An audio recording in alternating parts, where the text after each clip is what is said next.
संतोष की रिपोर्ट में आप सबों का स्वागत है। और आज हम संतोष की रिपोर्ट में चर्चा करने जा रहे हैं कि आखिर इस व्यक्ति से नीतीश कुमार की क्या कमजोरी है, या फिर ऐसी क्या मजबूरी है कि लाख गुनाह के बावजूद भी नीतीश संकेत तो देते हैं लेकिन कार्रवाई नहीं कर पाते। समझ ही गए हो, तस्वीर के सहारे समझ रहे होंगे कि और जिस तरीके की तस्वीर है वो देखिए, वो तस्वीर क्या कहती है, क्या संदेश दे रही है ये तस्वीर। लेकिन बड़ा सवाल है कि इस राजनीति में नीतीश कुमार जैसा व्यक्ति आखिर कौन सी मजबूरी है इसको ढूंढ रहे हैं। कल की ही बैठक में देखिए, कार्यकारिणी की बैठक में परिवारवाद पर जमकर नीतीश कुमार ने बोला है और परिवारवाद के सहारे उन्होंने अपनी पार्टी के तमाम नेताओं को संदेश भी दिया है कि हम परिवारवाद के पक्षधर नहीं है। और ये जनाब सामने में बैठा हुआ था और आने वाले समय में सिर्फ अपनी बेटी को नहीं, दामाद हो, दूसरी बेटी है, सबके राजनीतिक भविष्य की चिंता इन्हें सताए जा रही है। और परिवारवाद को लेकर नीतीश खुलकर बोलते हैं, फिर भी क्या मजबूरी है नीतीश इनको सीधे तौर पर क्यों नहीं कहते हैं कि आप रास्ता देखिए, या फिर रास्ता दिखा क्यों नहीं रहे। कल के कार्यक्रम में मुख्यमंत्री के अलावा जिन मंत्रियों को बोलने का अवसर दिया गया उसमें अशोक चौधरी भी है, लेकिन जैसे ही अशोक चौधरी बोलने के लिए उठे नीतीश कुमार तब तक बाहर रहे जब तक अशोक चौधरी का भाषण खत्म नहीं हो गया। आखिर कौन सी मजबूरी है कि नजर के आसपास देखना भी नहीं चाहते। इनके कार्यशैली से आप खासे नाराज भी हैं, फिर भी क्या मजबूरी है कि आप इनको ढोए जा रहे हैं या फिर बनाए जा रहे हैं, या फिर जब इन पर हमला होता है पार्टी के अंदर, जब इन पर हमला होता है तो आप इनके साथ इस तरीके से खड़े हो जाते हैं जैसे लगता है वाकई में जो ये कहते हैं कि हम इनके मानस पुत्र हैं, आपको तो नहीं। तो कुछ तो बात है, कुछ तो मजबूरी है, क्योंकि ये बार बार दिख रहा है नीतीश बाबू। 3 दिन पहले आप गए मैरिन ड्राइव में जेपी पद पर उद्घाटन करने के लिए, हो सकता है ये बिन बुलाए मेहमान हो पहुंच गए। आपके आवास पर या आपके सीएम कार्यालय से जो विज्ञप्ति जारी हुई उसमें इस व्यक्ति का नाम नहीं था, जबकि ये मंत्री हैं, नाम नहीं था। तो नाम का नहीं होना भी कहीं न कहीं आपकी सहमति के बगैर ये हो नहीं सकता है। फिर ऐसी क्या मजबूरी है कि आपके हर ऐसे इच्छा के विपरीत ये आदमी एक्ट कर रहा है, आपके राजनीतिक वसूल के खिलाफ आगे बढ़कर काम कर रहा है, बयान दे रहा है। फिर ऐसी क्या मजबूरी है। नीतीश को आपकी तुलना ये गांधी से करते हैं, जो हमें लगता है कि आपको पसंद नहीं है। आप इस तरीके से आत्मबुद्धता वाली स्थिति में कभी नहीं रहे और इसको लेकर सवाल खड़े होने लगे पार्टी में, तो कल ये भारत रत्न का बोर्ड लगाकर घूमना शुरू कर दिया कि नीतीश कुमार को भारत रत्न मिले, जिसको लेकर भी आप खासे नाराज हैं। नाराजगी तो इस हद तक इस व्यक्ति के खिलाफ है कि जब विजेंद्र यादव को लेकर इन्होंने कुछ टिप्पणी की थी तो आपने कहा था कि जाके आप माफी मांगिए, और माफी मांगने में आप इस हद तक कह दिए थे कि बिना माफी मांगे आप हमारे पास आ नहीं सकते। फिर विजय चौधरी जी बीच का रास्ता निकाल दिए। आखिर क्या मजबूरी है इस व्यक्ति का। आप बार बार ललन सिंह से विवाद हुआ तो आप उनको जमुई के रास्ते में बरबीघा से पूरा है, तो उस रास्ते में ये जाए नहीं, तो इसलिए आपने जमुई से इसका ट्रांसफर कर दिया, इसको आपने हटा दिया, आप बना दिया आपने उसको समस्तीपुर का प्रभारी। फिर जब बेटी इसकी सांसद का चुनाव लड़ गई तो आप समस्तीपुर से हटा के इसको जहानाबाद का प्रभारी बना दिया। मंत्रिमंडल का गठन हुआ तो विभाग आप बदल दिए।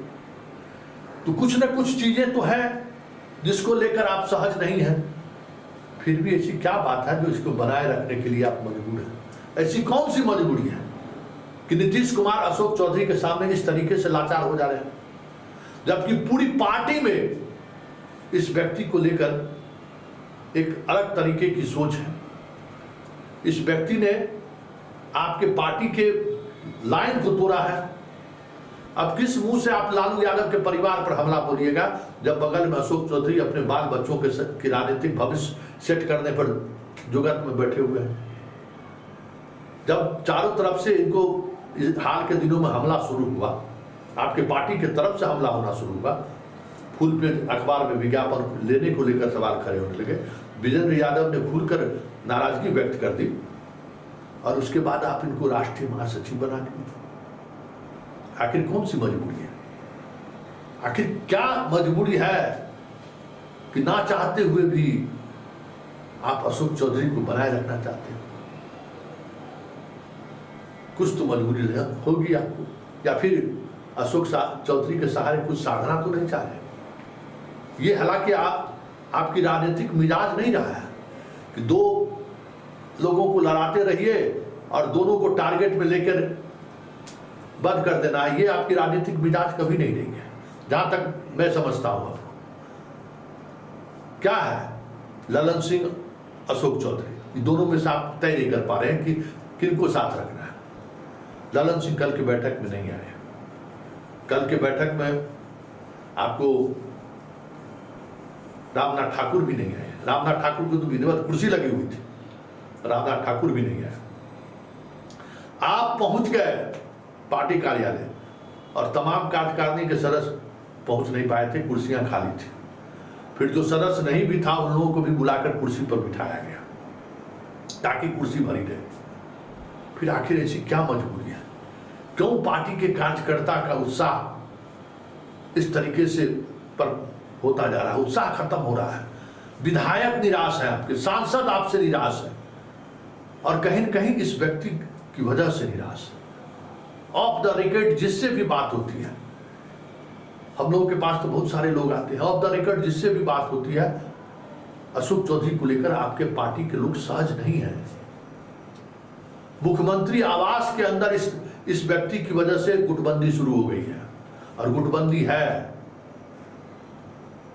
दीपक कुमार को लेकर जो छवि बनी, उस छवि में भी इस व्यक्ति की कम बड़ी भूमिका नहीं है। तो आखिर फिर इस व्यक्ति में रखा क्या है?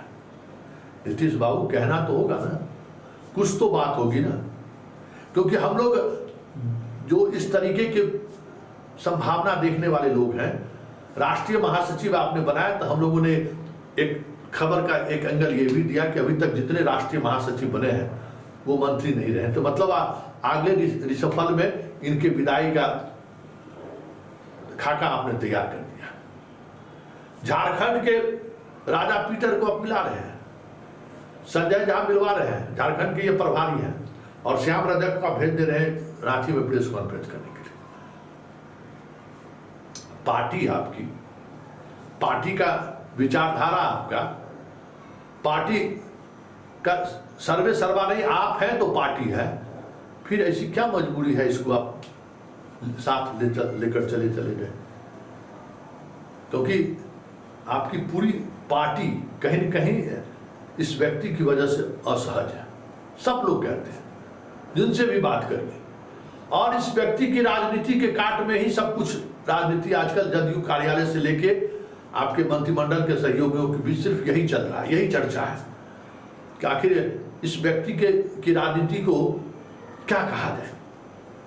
सीधा सीधा आपके प्रिंसिपल के खिलाफ चीजें चल रही हैं। समस्तीपुर ये जनाब गए, ये मंत्री हैं, ये सांसद के पिता नहीं है, ये मंत्री भी हैं, और ये मंत्री का अपना एक प्रोटोकॉल होता है। उस प्रोटोकॉल को तोड़कर कुशेश्वर स्थान में ये बाढ़ पीड़ितों के बीच घूम रहे थे, और कहीं न कहीं सन्नी हजारी का आपकी मीटिंग में नहीं आना वो भी एक सांकेतिक विरोध है कि जितने आपके लोग, जो लोग आप पर सिर्फ आपके साथ था, वो सारे के सारे लोग आज पार्टी में अलग थलग पड़ गए। जो सामने नीतीश को देखकर जो भरोसा चेहरा नीतीश में देखता था, आज वो सारे लोग पार्टी के अंदर हाशिए पर उनको धकेला जा रहा है। वो असहज है। आप पता करिएगा कि कुशेश्वर स्थान का आपका विधायक शशि हजारी का बेटा नहीं आया था आपके मीटिंग में, क्योंकि कहीं न कहीं उसको इस बात को लेकर टिस है कि अशोक चौधरी अपने दामाद के साथ बाढ़ राहत इलाके में घूमते नजर आए, लेकिन स्थानीय विधायक से उन्होंने संपर्क तक नहीं किया। जब आपकी पार्टी के अंदर इस तरीके का कह सकते हैं कि बगावत के स्वर उभर रहे हैं, आखिर सवाल उठेगा ना कि ऐसी क्या मजबूरी है इस व्यक्ति को लेकर, क्या मजबूरी है इस व्यक्ति को लेकर, क्या मजबूरी है। अब देखना यह है कि हर कोई नीतीश कुमार को लेकर जब हम ये सवाल करते हैं कि भाई आखिर क्या मजबूरी है, क्योंकि पार्टी कहीं न कहीं एक व्यक्ति की वजह से अनुशासनहीन है, या पूरी तौर पर कह सकते हैं कि छत बिछद, मतलब एकदम टुकड़े टुकड़े में पार्टी दिख रहा है, फिर भी वो खामोशी के साथ सब कुछ देख रहे हैं। तो नीतीश के जानने वाले भी कहते हैं कि आपके इस सवाल का क्या जवाब दिया सकता है सब कुछ, आखिर ऐसी क्या कौन सी मजबूरी है। ऐसे में सवाल उठना लाजमी है कि नीतीश कुमार अपने रहते हुए, हम लगातार ये इस बात को कह भी रहे हैं कि कृष्ण जो है महाभारत के सहारे सारे जितने मठाधीश ऋषि मुनि थे सबको खत्म कर दिए, अंत में अपने द्वारका को भी खत्म कर दिए। तो क्या नीतीश कुमार उसी मिजाज की तरफ बढ़ रहे हैं कि सब कुछ खत्म कर देना है? क्योंकि जिस तरीके से पार्टी के अंदर और संगठन में, सरकार में एक व्यक्ति की वजह से लोग असहज हैं, और उस असहजता के बावजूद भी अगर आप इस तरीके की तस्वीर खिंचवाते रहेंगे तो सवाल उठना लाजमी है ना कि वो व्यक्ति जो आपका एक वार्ड काउंसलर तक जिता के नहीं ला सकता है, वो व्यक्ति जिस व्यक्ति ने लोकसभा चुनाव में सीधे सीधे तौर पर पार्टी के उम्मीदवार के साथ दगा किया, फिर भी उस व्यक्ति के साथ आप मानस पुत्र की तरह, मानस पिता की तरह खड़े हैं, तो सवाल तो उठेगा ही नहीं।